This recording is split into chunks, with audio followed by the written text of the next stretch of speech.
Yeah, I feel like following you on Instagram, it's like every other day you out in the streets with the people for like a minute, which is beautiful. Look, man, beautiful, tiring, exhausting, all that good stuff. That's why you actually haven't seen a post of mine since probably around Christmas time. Because, man, listen, Understandable. people only see what you show. They don't see all of the stuff Mm. that's on the back end. You know what I mean? Like, I got this damn crick in my neck that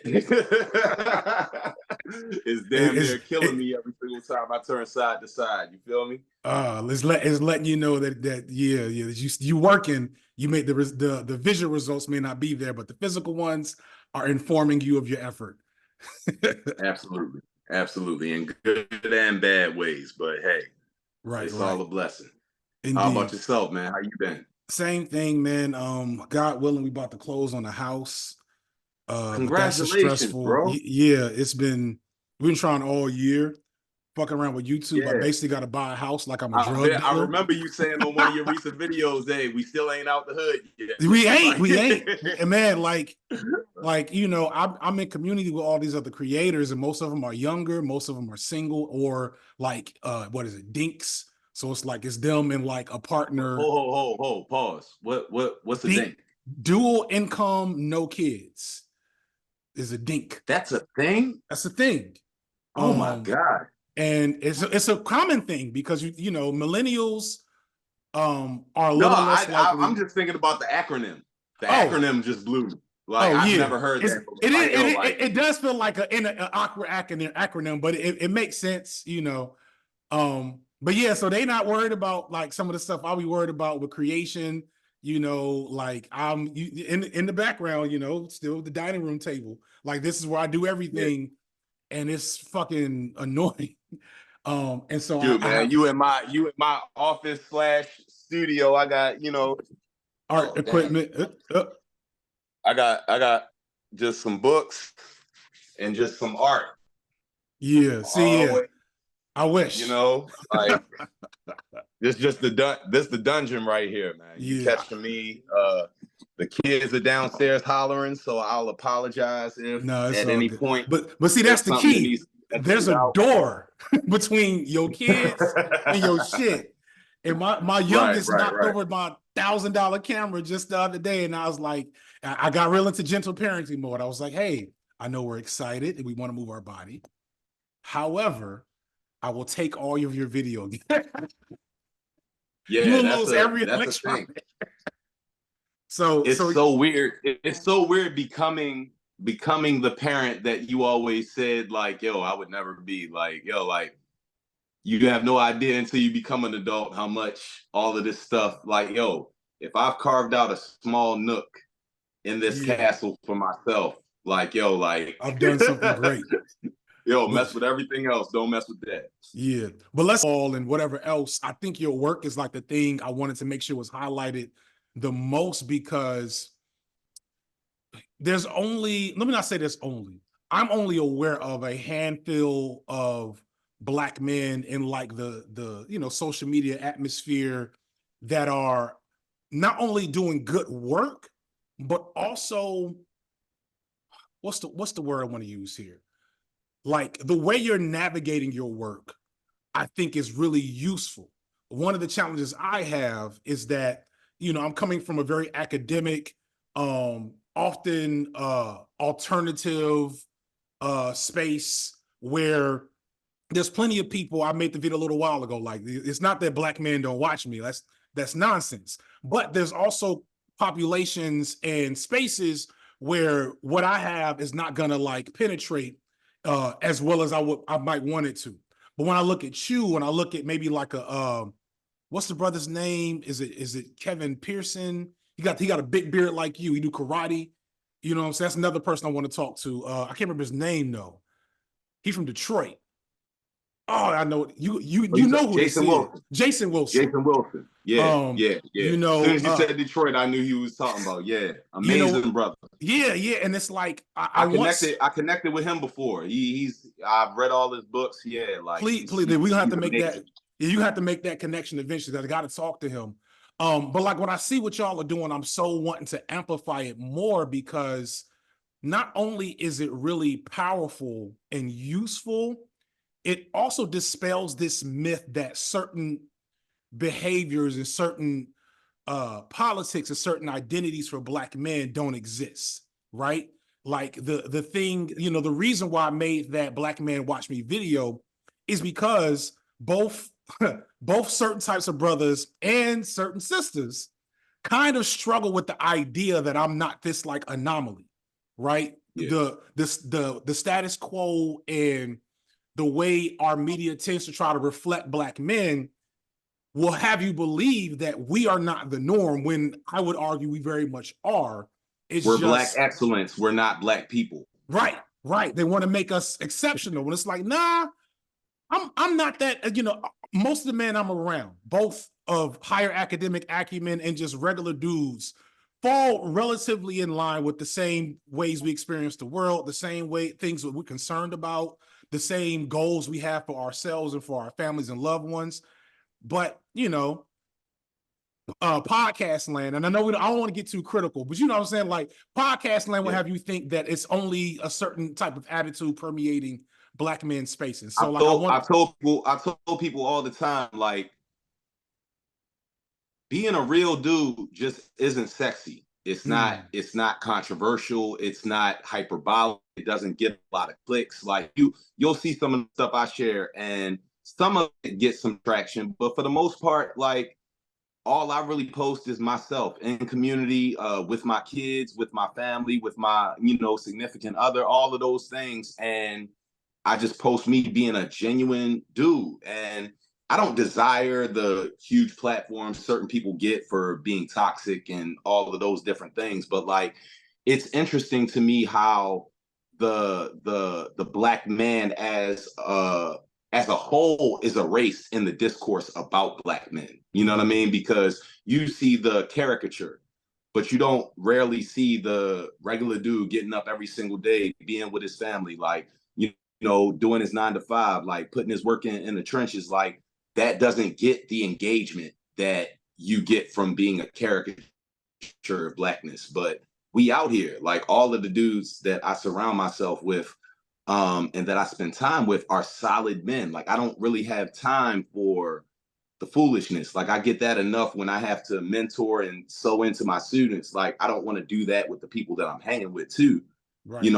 And for that reason, all of the Black men around me in my circle are solid brothers, but they're not the representation that you're going to see when you look in media or when you look on movies, television screen, all of it. So let me backtrack a little bit and let you introduce yourself to the audience as a whole, because like the powerfulness of what you just said, I don't want to be undermined by folks not knowing that you have a very valid perspective on what you see, right? So like, let them know, like, not just, your what you're probably most famous for, but also what you're doing now and like why that's even more important. Okay, bet. So for those that don't know, my name is Aaron Maybin. I am a artist. I am a educator. I am a community organizer. I'm a father. I am a partner. I am a former NFL player, first round draft pick, college All-American, all that good stuff. But that's not really that's not who I am. So that's like the last thing that I say when I introduce myself. Like, what I do in my life that I'm most proud of, that really matters, that whenever they put me in the dirt, people are going to remember me for, is the work that I do in community. Who I am in my household, who I am in my city. That's what I'm most proud of, and that's the work that I center now. Definitely. Let's talk about what's going on in the city, because you're in Baltimore, you're from Baltimore. And Baltimore has not just a legacy, but a current perception of like having a variety of, we probably get to Dave Chappelle in a second. I don't know if you've seen his new joint. Definitely. Yeah. So he has this perception of, being a city that's traditionally been challenging, and you do a lot of work there, and you've kind of, maybe, I don't know if I want to say modeled, but like you've at least been given a path to say, I'm going to match, you know, these access to, you know, these powerful entities, and I'm going to, what's the word?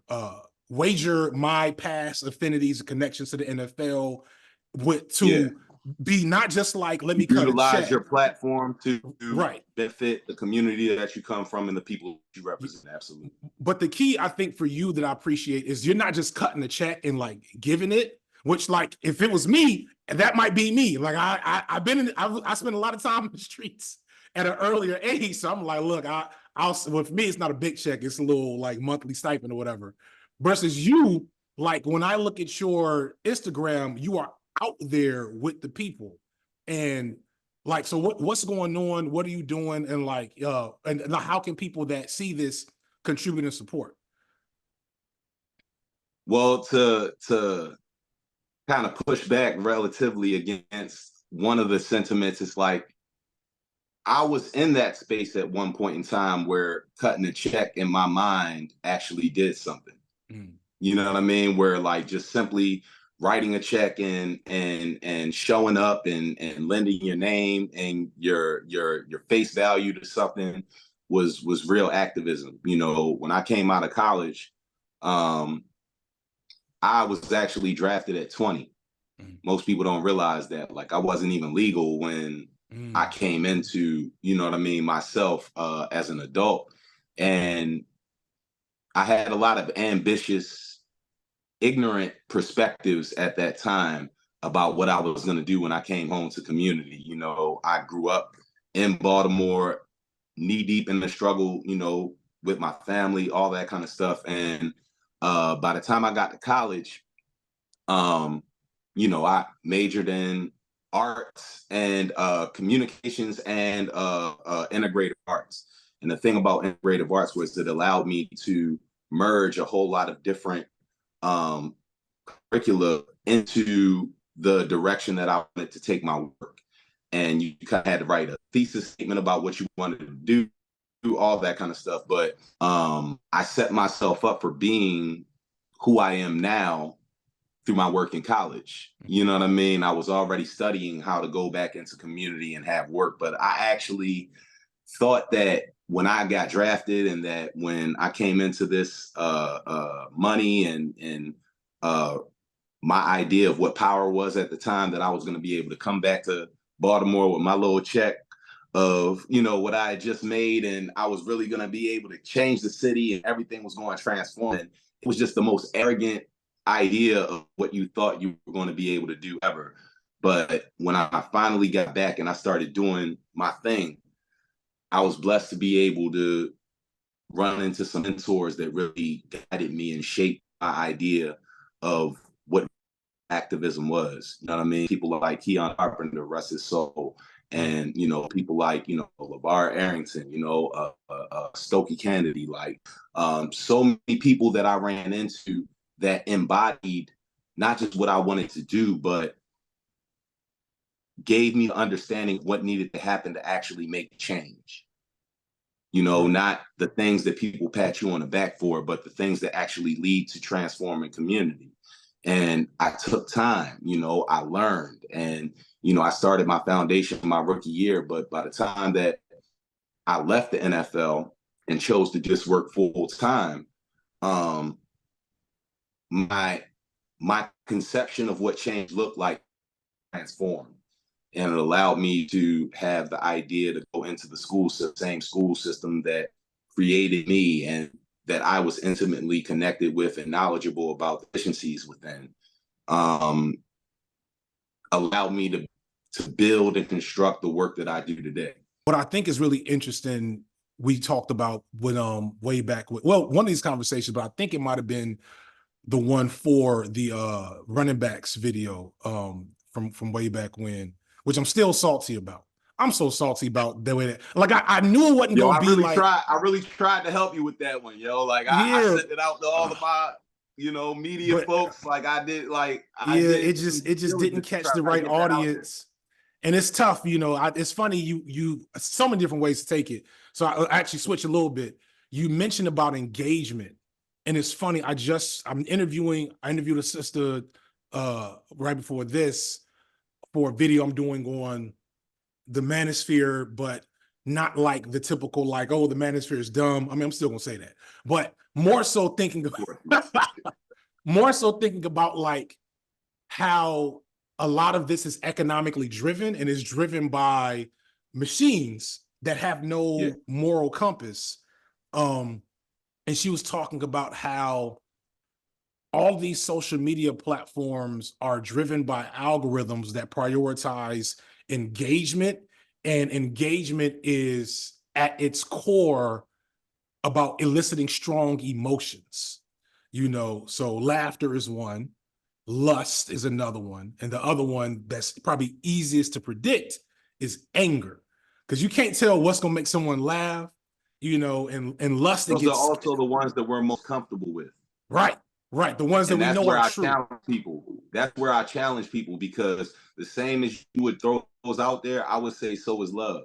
You know what I mean? Like, so is real compassion. So like when you engage with media that touches you in those places, it's so intimate that it's uncomfortable. You know what I mean? And that's why I like to create art and media and different forms of engagement that touch you in those places, because it makes us uncomfortable, but it also challenges us to be better.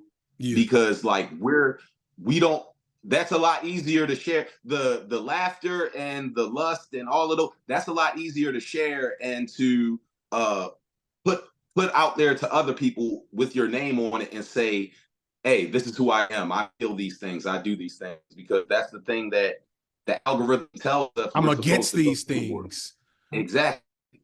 Exactly. I'm against these things. That's just more a passionate point with people.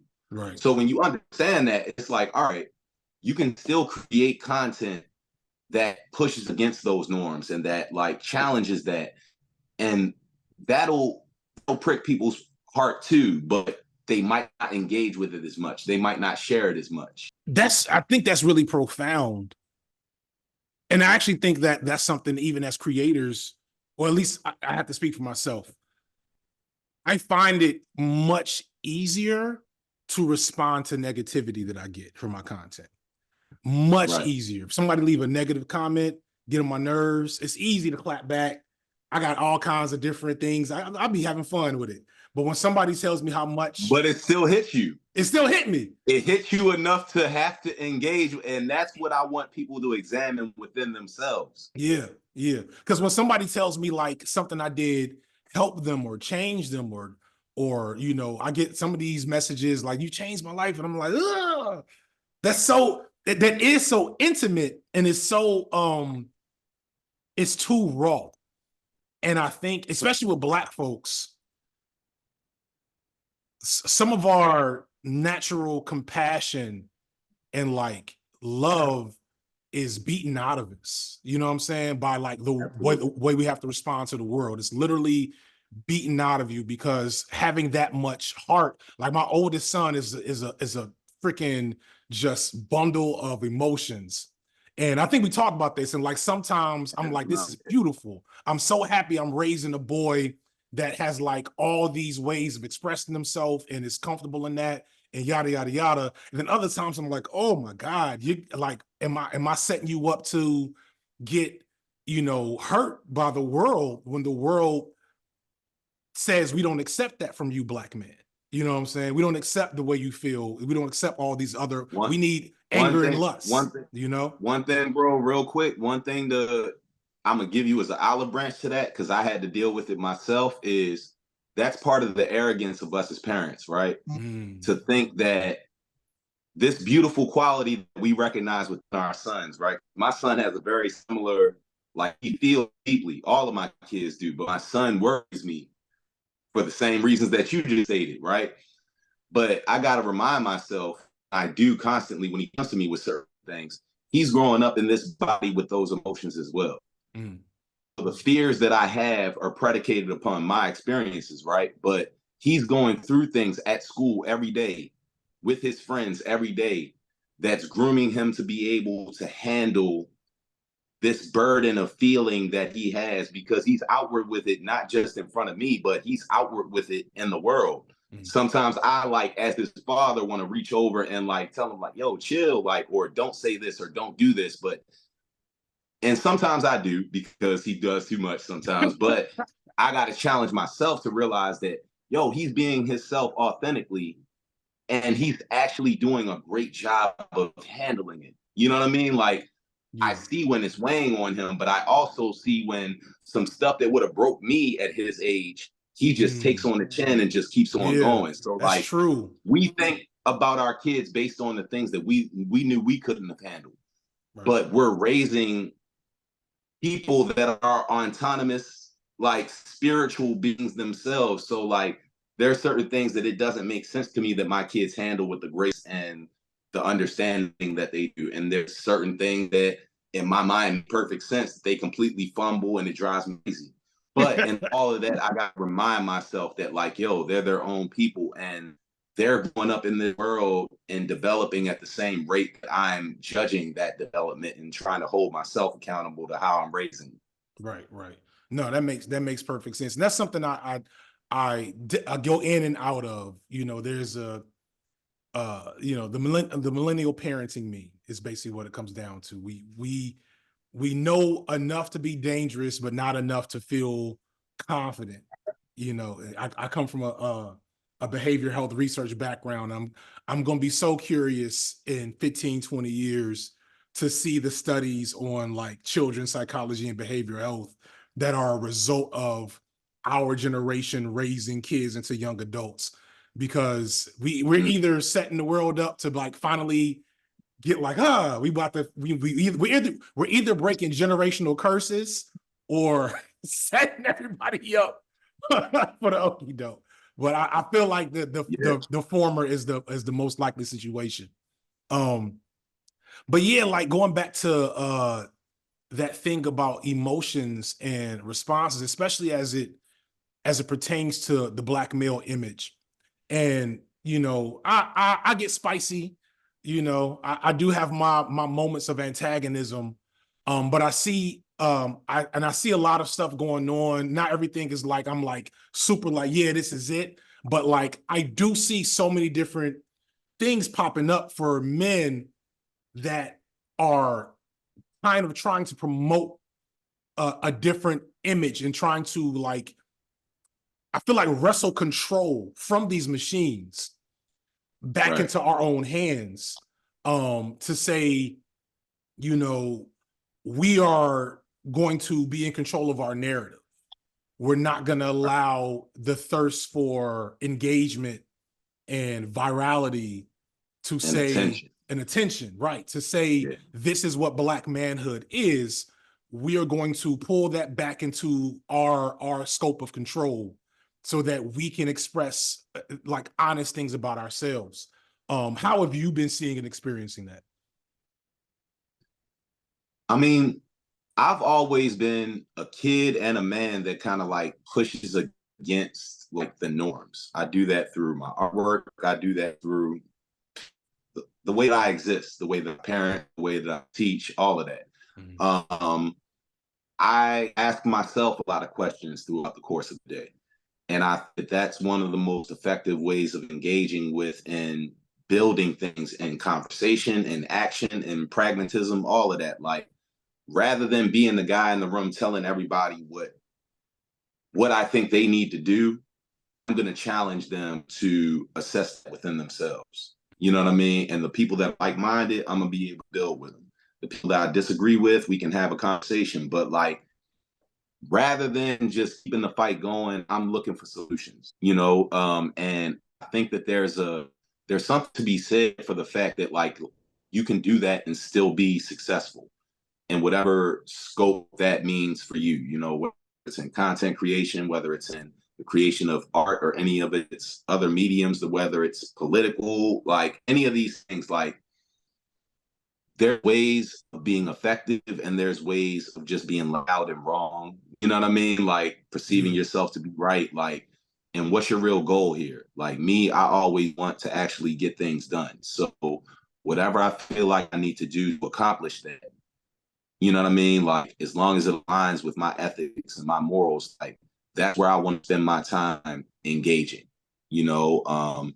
And to your former point, like, bruh, half of my day is spent restraining myself from speaking on different things or commenting on certain things and engaging with certain things, because I know it's gonna take me to a place that I don't want to be. I don't want to dwell. I don't want to live. Like, I want to live building. I don't want to live trying to, you know what I mean, shoot bombs metaphorically at, or literally, you know what I mean, on other ideas, other people, other countries. Like, I want to focus on what we can build rather than what I have to destroy. You know what I mean? So operating from that space, not just theoretically, but like actually in action, it challenges you to do things in a different way.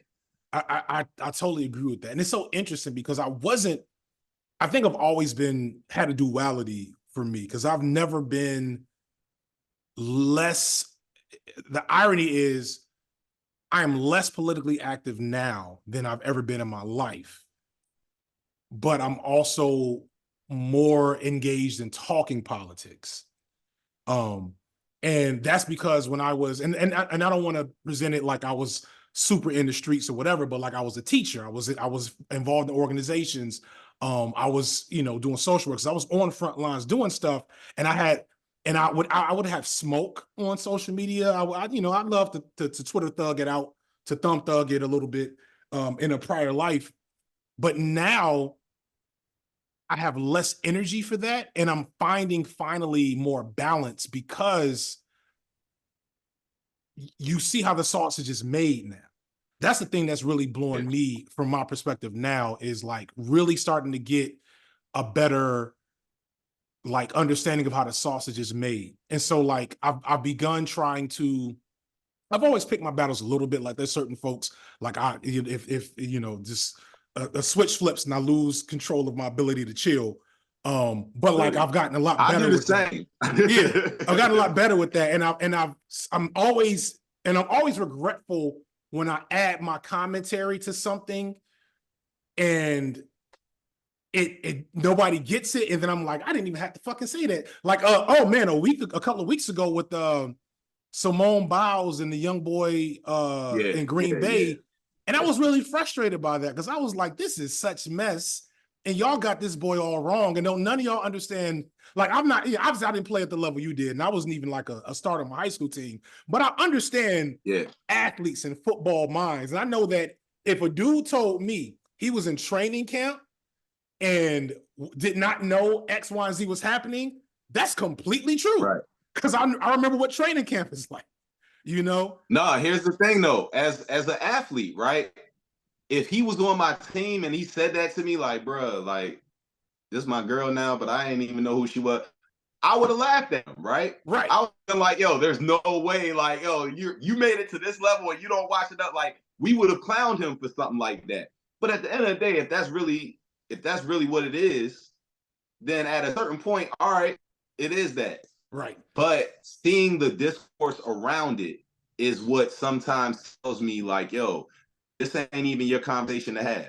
Yeah. You know what I mean? The people that are having this conversation are either hurt and projecting, or trying to poke holes in something that ain't none of their business.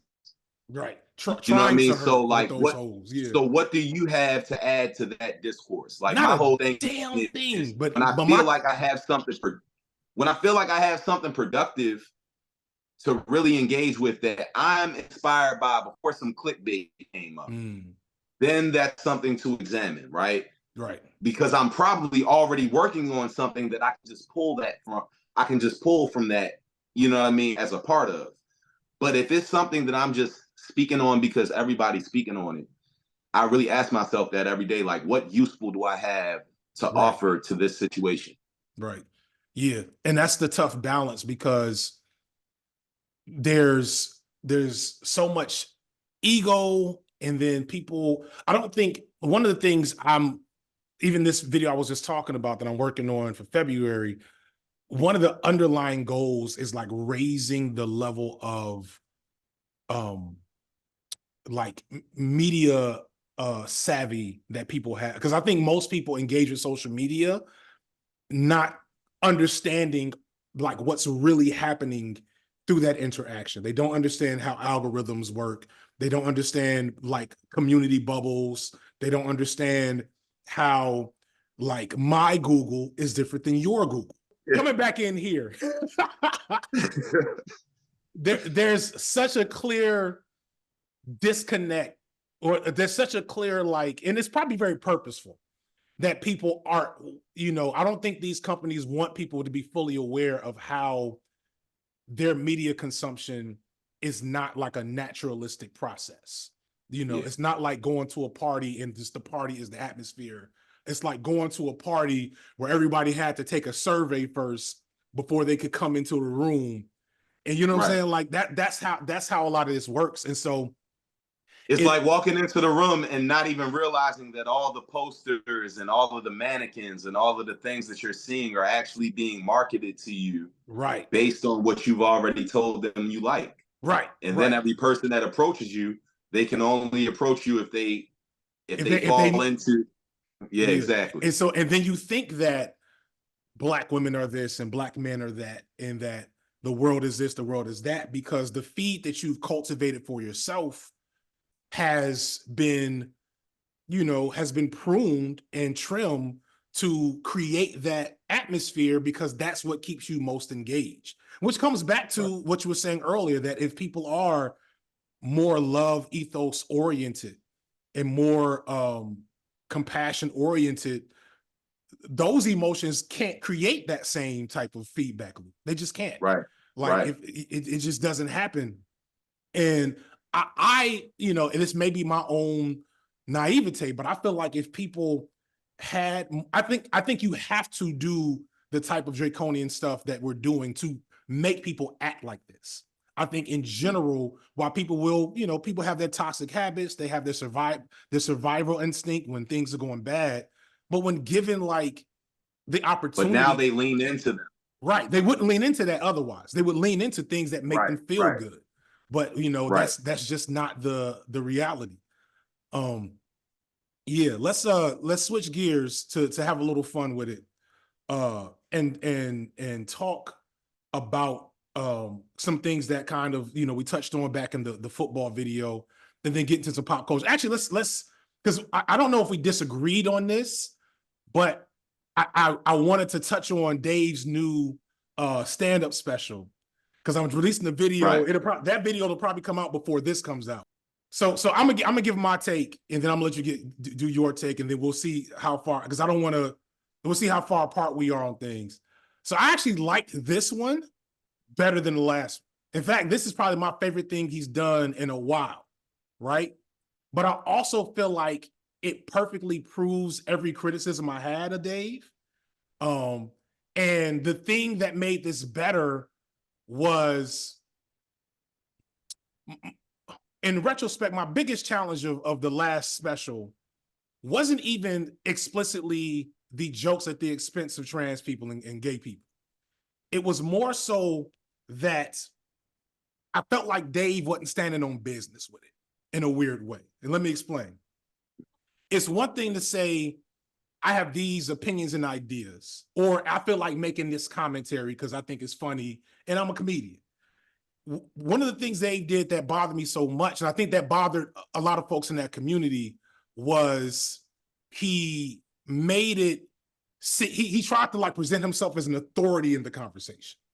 Because Dave's done this thing now that I actually appreciate, where he often, a lot of his specials, he ends with this kind of more philosophical storytelling joint.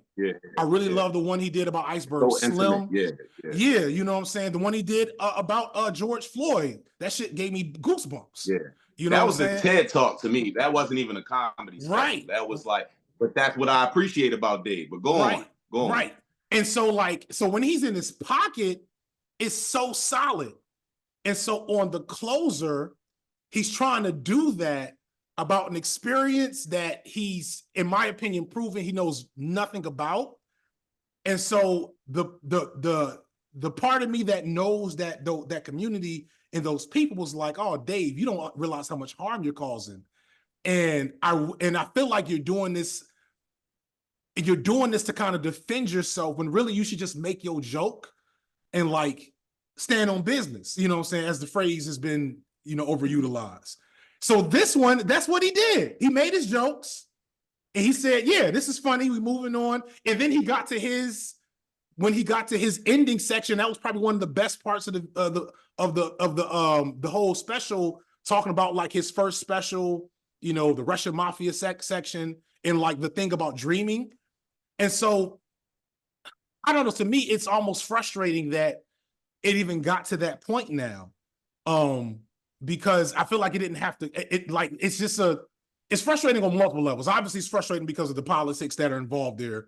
But I don't want that to be the focus of the conversation. But I think it speaks to the precarity of like, when you are big and have a platform, what is responsibility with that? You know what I mean?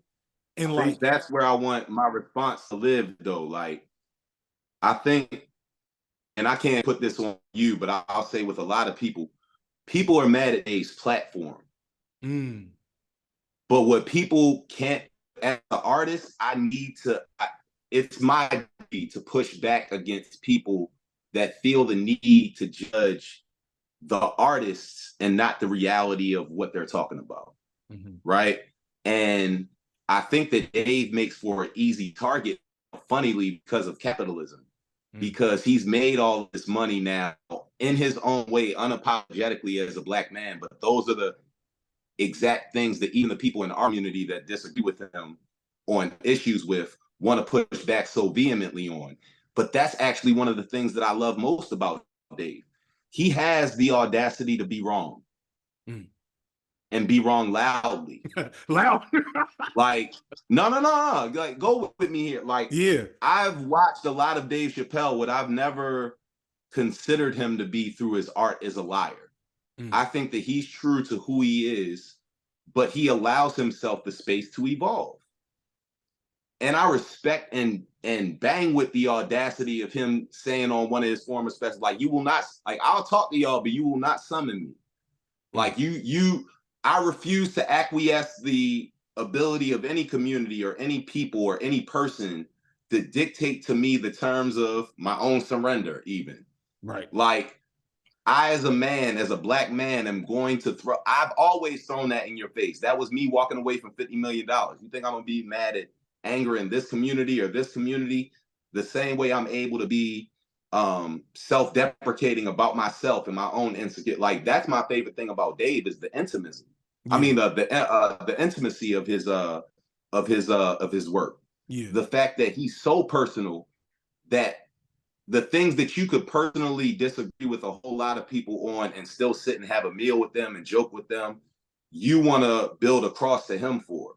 Right. Like, he very clearly tells you all the time that he loves everybody. He doesn't want anybody to be, you know what I'm saying? Like, yeah, he's got wild uncle takes. Yeah, you know what I'm saying. But and that's the struggle I have is because I have wild uncles. The artist is one of the only people that I genuinely want to be themselves in all forms that they present to us. Right? The politician, I don't want that from. I want you to be what your people need the most. You know what I'm saying? Like the preacher, the teacher, like, certain professions don't have the luxury of being unapologetically who they are. Right. But the community that I want that the most from is the artist, because what I want is a robust representation of who we are as a community, as a culture, as a country. I want all of that shit out there. Yeah. Because I need to know where I stand. Like, what's the Malcolm quote? Like, I would rather somebody that I know is a devil than somebody that presents themselves as an angel. You know what I mean? Like, yeah. But it's secretly, like, I want you to say how you feel. I want to know where you stand. And I think that Dave, through his art, has been transparent, has let us know where he's at, regardless of how we're going to feel about it. And he stands on that. And if he changes his mind, if he gets educated on a subject, like, you see that in real time change as his bits evolve. And some of them you don't. And that's cool. Yeah. But in art, that's what they're supposed to do. An artist is supposed to give you a representation of who they are, how they see the world, how they were brought up. And based off of that, you infer what you will. So the discourse, yeah, I'm with it. But the people that just want him to morph into something that he's not, whoever he is, when he has a special, I want to see it. For good or bad, for better or worse. Yeah, you know, I completely agree with that part. Now, I struggle with this sometimes too, because I have specific politics, but I have a similar opinion with you as art. And it's so funny because, like, I vibe with so many people that feel this way, and they come in so many different perspectives. Like one of my homies, CJ the X, is a non-binary. Yes. So like CJ has the same opinion as you and me. You know what I'm saying? And it's ill. But think about who he is, though. Who they are. Like, CJ is a completely different. You're right. A creative mind. Yeah. That creates content that a lot of people on the other side of our politics would look at with disdain, with resentment, with all of those. So how am I going to be somebody that intentionally pushes those buttons through my work and get mad when somebody else does it because they share a different politic than me? Right. Then I just want to be the loudest, boldest, most unapologetic voice. There has to be a other side to that. And that's why it's important to have response. That also creates the room for responses. Because what I feel really proud of, and the video is going to be like, I was right about Dave Chappelle, is that video has 1 million views, probably way less views than the closer, right? But I know for a fact that there were people. Because the thing I had to like, it's so funny. I didn't want to make that video. I wanted to make the Kanye video first. And the Kanye video was so personal that it just wasn't quite done yet. And I was on Facebook and I was hearing from like other brothers who like, I know are genuinely compassionate brothers who like didn't understand why this was not a good take from Dave. And so, like, as opposed to just being like, I could have made the Dave Chappelle drag video. And I feel like I did a really good job of threading that needle of explaining that you're very correct. Dave is completely genuine. And like that experience of walking away from 50 mil, like, how can you not solidify your sense of self in doing something like that in today's society? And so that allowed for so many people to then come back and say, yo, when I watch this, I understand so much more now about why people felt the way they did about what he said. And when you take away, the thing I have to often remind myself is that while I think as Black men, we're not minorities in the way we see the world, Black men are still in them of themselves minorities. And the politics that we're espousing are never meant to have the full stage. Like, we would have to destroy the stage altogether and rebuild it in our image. And so when you have those types of opportunities, they actually end up being fruitful because, okay, this big thing happened and now we have the reactions. Can I within that moment use this gravitational pull towards this topic to inject something that is useful that's not going to get there otherwise? Because that was for a while my second most successful video ever. And I like when I did that, I was probably like less than half the size I am now. And you did an effective job of that too. Like, now hearing you describe what you were trying to do, like, that makes a lot of sense, because that's how you're gonna get people. You're not looking for converts, so to speak, but like at the end of the day, if you present an idea as an insult, how many of the people that you're trying to reach are going to hear it? Right. You know what I mean? But like, in order for me to appeal to you, I got to show you some of the skeletons in my closet. I got to tell you some of the things that I've struggled with. I got to humanize myself to you and look at you as a human being that is allowed to think about things differently and be wrong. You know what I mean? Like, and allow that to create space for us to still engage if I actually have a goal of trying to change your mind. Right. You know what I mean? I can't do that by beating up on you. Well, some people, but like, yeah, there's like a bell curve, right? And what I feel like It's like I'm in community with like, so you got CJ, you know what I'm saying? So like, I don't know if I could send a CJ the X video to my cousins, right? Are you still there? Did I lose you? Okay, no, you went still for a second. I didn't know if I lost you. And then I got like, there's folks that are positioned for different angles on the conversation. And absolutely. The thing it's a couple of things I try to keep in mind. Like, for one, my spot's not by accident. If I were more toxic, I'd have this population.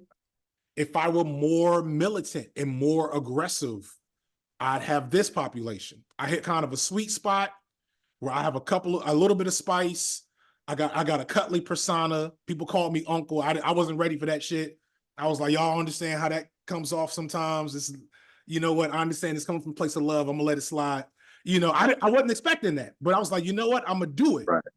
And so in that also means the empathy and humanization of issues that from another perspective, that's a no-no. Like for my homie Bellamy, who's trans, who was in that video, like who talked about like, if I dress the way my inner essence and my body tells me to dress and get on the train, I might have to fight a nigga on the train before I get to my destination. You know what I'm saying? And Bellamy ex-military, so like I don't know, like they probably had to surprise a couple of niggas with that shit. But like, so like I also try to keep in mind, and the thing I want people outside of this conversation to realize is that, as a Black man, when certain things happen with us, it's on site. You know what I'm saying? I'm gonna have these words for you. I'm gonna have this conversation ready for you, or I'm not gonna have any words for you because I ain't got no time or space for you. And I always try to leave that for people who are outside of my experience, because when I look at the trans community, or like women right now, there's a woman trying to put in jail in Ohio over a miscarriage. Was it Ohio? Yeah, I saw that. A Black woman, if I'm not mistaken. And you like, people don't know that like that this abortion shit is going to affect Black women first. Some shit white women did, but I might edit that out. And so like, but that it's gonna affect us first, which makes it dire for us, but it's also going to affect them. And that's the thing that like, like in the book, what was the book? The Sumbus, I believe. Like she goes through the idea of what the cost of racism is to America. Like that, like what did it cost America to put cement in all of the pools? You know what I mean? Like what did it cost America to create a whole separate and unequal, life and class for Black folks? You know what I mean? Like, especially now with the hindsight that we have now, looking at how Blacks spend money like throughout the country, like there's an actual like cost to the policy that America has stood on, to the sentiments that we espouse, and it actually costs something of us as a people, as a community, as a country, to still be invested in these toxic ideals. You know what I mean? Like it's not like just like a zero-sum game. Like being able to show people a lot of times, even politically, like you talked about the type of engagement that you had earlier and like where you're at now. I'm probably the least passionate and have the most access politically now than I ever have before, because knowing behind the curtain what it is, actually knowing these politicians and having to work with them on different things, like, like I hate all of it. But because I know these people, because I have to work with them to get things done in community, all that kind of stuff, I play my position, not play my position in terms of go on with the flow. Like I put against power. I challenge the people that I know. Like I got politicians that I grew up being good friends with that now they still got love for me. Yeah, but it's wild how them things live change. in hell whenever we got to talk, because my friendship with you doesn't take away from our responsibility to community. And if you're not doing your freaking job, you're my enemy. I love you, but you're my freaking enemy. And like, we have to, because I have those relationships, because I know these people, not just their political positions, but the people. You know what I mean? I know the mayor, I know the governor, I know our city council members, I know our senators and our delegates, because Baltimore is a small city. Right. So when I see these people, it's love. I hope that you're good. I hope that your family is well. I appreciate it, but you bullshitting on this thing. You know what I mean? This thing that's in the way of what we need as a community. Right. And sometimes we still disagree. Me and my state's attorney, I haven't agreed with him on anything pretty much all year. Still a good dude. You know what I mean? Hope everything is well with him. You know, I have to, you know, like, and the humanizing, that's something that we got to be able to deal with. I think there's and you know what another thing is? Bringing it full circle to the beginning of our conversation, one of the things I realized that made me change, I don't want to say change too much, it made me pull back from a certain type of content a little bit, is you realize that what you just described is a love ethos. And what maybe some of my old videos was the anger and engagement and emotion joint. Because, I could easily, man, if I could, like, if if I make a video now, like a long form video about Dave or insert person, people in my community don't fuck with here, and it was fire and brimstone, it was, you know, give me a battle rapper, it was Math Hopla in his prime. You know what I'm saying? Like, that would do numbers, but I wouldn't even be helping them, the population that comes to my content, to because all I would be doing is riling them up to siphon people that want to dump on them already. Right. To siphon engagement from their negative emotions. But by making a video where I humanize that standpoint, and by doing what you're talking about, by forcing people to engage with the fact that that the people that we disagree with, some of the people that are trying to destroy us, some are not inherently this evil, like, creation of the devil, but they're individuals whose experiences and realities and politics have led them to a point where they're now my enemy. But I can't let that be the guiding force of how I interact with this discourse and with these problems. Because when I do that with certain people, right? People that are out and out enemies of your existence is one thing, right? Right. But I think that the reason why, like, the Dave Chappelles of the world, the Kanye's of the world, the Cat Williams of the world, to some people these last couple days, right, are so hyperbolic, because in all of these characters, aside from your enemies, there's an element of them that you love.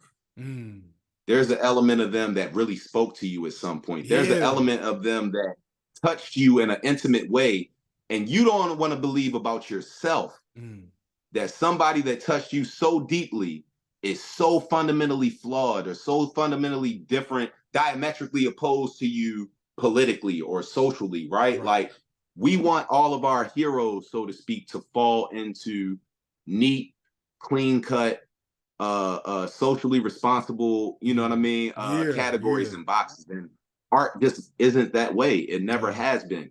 And the second we start demanding of our artists that they do something that we as human beings can't do, then we are counterintuitive to our own progress, because only through the artists being themselves can they grow. Only through our embracing them in their journey and giving like, if you're going to give advice, or if you're going to give counsel, or if you're going to give, like, let it be constructive in some way, shape, or form. Because if I happen to see it, and now with your platform, it's like, all right, 1 million people might see this, 2 million people might see this. You think if millions of people are seeing it, that there's a chance that this person can engage with it? How would you speak to them? Right. In your grown adult set, like, there's certain people that, like, yo, if they were sitting in front of you right now, you would have smoke for them, right? If that's the case, your content should definitely reflect that. Give them hell. There are certain people that you still feel like, yo, the way that this person, their music, their art, their poetry, their writing, their commentary touched me, I have to be more in agreement with them in life if we were sitting at a table, right, than I am diametrically opposed to them in this topic. How would I speak to them if we were sitting at a kitchen table?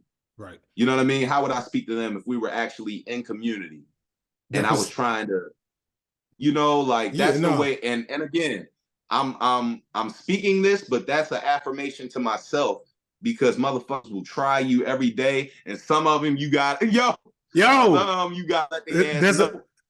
There's a couple little white boys. I swear if I see them in the street. We gotta be thoughtful with how we engage with that mindset though. Like there's certain people that they deserve all the smoke we got to give them. Right. But if it's not them, how are we supposed to engage with them in a way that builds community? Right. Right. That's real, man. That's real. I think we'll end it with that. We'll get a quick couple of reactions to your boy Cat going off on Club Shay Shay. I wasn't ready. I don't think the world was ready. Now, I do want to say, like, Cat also said he ran a sub 4.3, and and that was probably one of the only. All right, if he told, I feel like he might have told under 5 lies in that whole thing. But he came to air out the block. Yes. Like, so I'm with the. I listen to a comedian say ran a 4th, and I don't take it literally, but everything else. Look, yeah, that was a wild, you know, and you know, I don't want to craft not just a community of like people that follow my content, but I don't want to live in a world where I have to give a hyper vigilant intellectual response to Cat Williams going off on Club Shay Shay. I want that to live in its purity and be able to appreciate that, not have it hit the hot take industrial complex and laugh and because I think there's a neoliberal draw to have the content you consume be a arbiter for your morals and your quality as a person. That's something I keep trying to challenge people with in my content. My next video is about Bamboozled, and there's a moment in there I can't wait to see how people respond to, because it's like I said, I don't want to be the bread tube version of The Wire, because like I have a lot of white fans, and there's the listen to marginalized voices trope, right? And it's like, yes, as somebody from Baltimore, I know exactly what you mean. Right. And it's like it's not even marginalized voices. You listening to David Simon, a white man that, you know what I mean? Like, right. And granted, so like, please David don't done some amazing work. The Wire was still a masterpiece. But when people say like, yo, this is Baltimore, it's like, no, it's not. This is a white man that was here with an agenda. Right. You have so much more work to Baltimore do. That is on point from different lenses in terms of his analysis of problems. But this was not the totality of the city that I come from. Like, you know what I mean? Don't tell me that that's what my city is. Like, even from that perspective, it still can be even more gruesome than what you've seen in The Wire, but it's also so much more beautiful.